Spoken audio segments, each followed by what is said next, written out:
Greetings, dear friends. Your invaluable support is our strength. Don't forget to like, subscribe, and share this video. This greatly helps the growth of our channel. Write your comments. Your feedback is very valuable to us. And now to the most important and current world events. Let's go. Russia did not reject the ceasefire proposal, stated American President Donald Trump. British headlines are furious. Starmer, the commander and his team threaten Russia itself. A complete ceasefire is relatively close. The results of the Trump and Putin talks. If you don't want to take us into NATO, then it will be more expensive for you, stated Zelenskiy. Hello, friends. This is Channel 8 and your host Sergei Ruskik. Let's talk about the main issues. Russia did not reject the ceasefire proposal, stated American President Donald Trump. U.S. President Donald Trump categorically denied the information that Russia allegedly refused Washington's initiative for a ceasefire in Ukraine. In his statement, the American leader emphasized that Moscow did not reject the ceasefire proposal and expressed hope for the continuation of dialogue. Trump also hinted that the issue of tightening anti-Russian sanctions is premature for now. There are practically more sanctions against Russia than there have ever been against anyone, he noted. This statement was made in response to journalists' questions regarding possible new restrictions in connection with the ongoing attacks by Russian armed forces in Ukraine. When asked about the advisability of tightening sanctions, Trump responded briefly, "Well, they are fighting each other." This phrase caused a wide resonance as it can be perceived as an attempt to distance oneself from the conflict or as an acknowledgement of the complexity of the situation where both sides bear responsibility for the escalation. Experts note that Trump's statements reflect his desire to maintain the possibility for dialogue with Moscow despite all the tension in relations. However, it also highlights the duality of Washington's positions, which, on one hand, supports Ukraine, but on the other, avoids drastic steps that could completely destroy relations with Russia. Meanwhile, in Kiev and Moscow, they are closely monitoring the developments. Ukraine hopes for more active support from the United States, while Russia, it seems, views Trump's statement as a signal of readiness for compromises. The question remains open whether this approach will lead to a real reduction in tension or will just be a temporary pause in the protracted conflict. However, it is already clear that any decision regarding Ukraine will have very serious consequences for international security and the future. The relations between the USA and Russia. While waiting for the next steps from Washington and Moscow, the conflict in Ukraine continues to claim lives and destroy infrastructure. And this remains the main challenge for all parties involved in seeking a path to peace. British covers are in fury.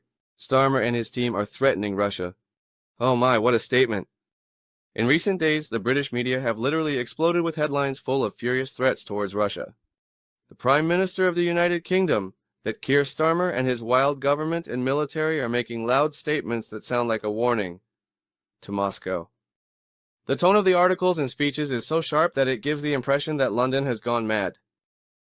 Starmer threatens Putin with serious consequences. How funny is that? If Russia attacks British peacekeepers, British publications write, the Prime Minister warned that any breach of the peace agreement by Russia will be met with a tough response. He also emphasized that the United Kingdom will not tolerate threats to its interests and the safety of its citizens.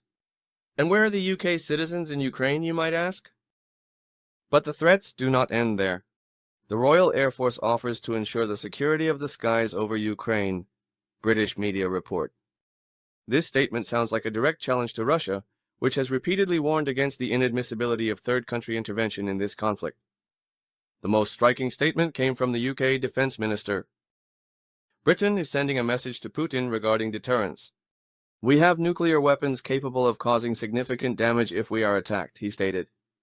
This candid reminder of the country's nuclear potential sparked a wave of discussions and constructive criticism.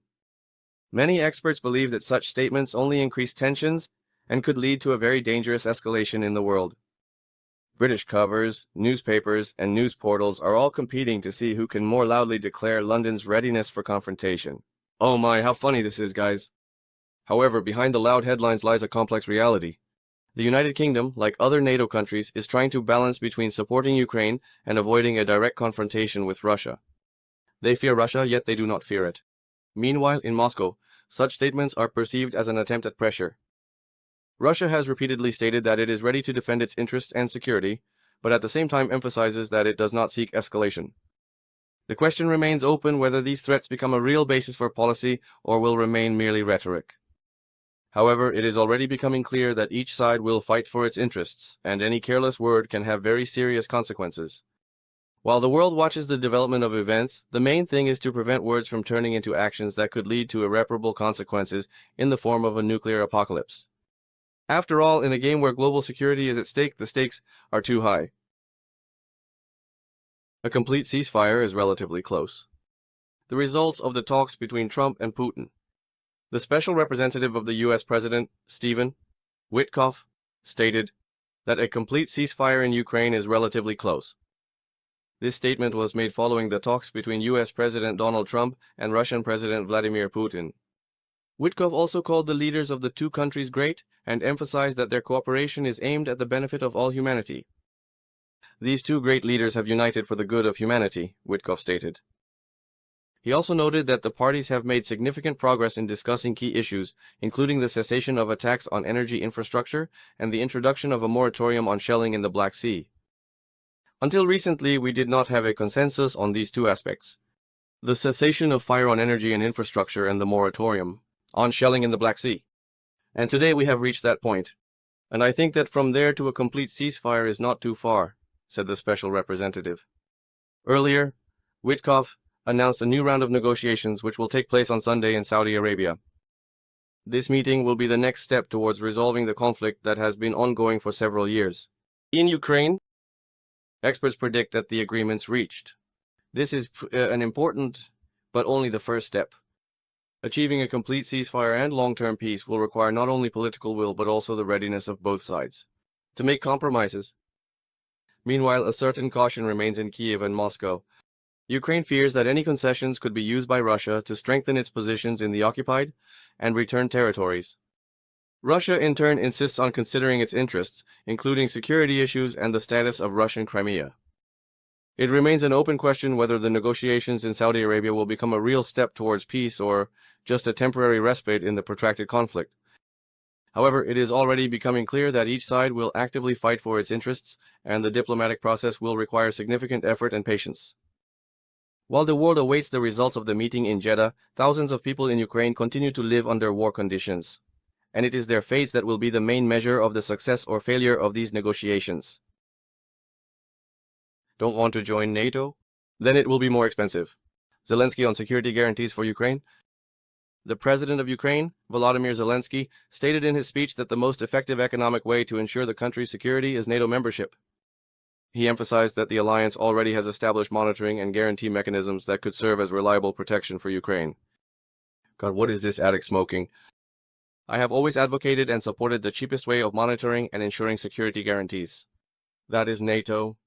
Everything is already developed there. I believe this is the most straightforward format. If we don't have such a format, then everything will be more expensive and complicated, Zelensky stated, almost in tears.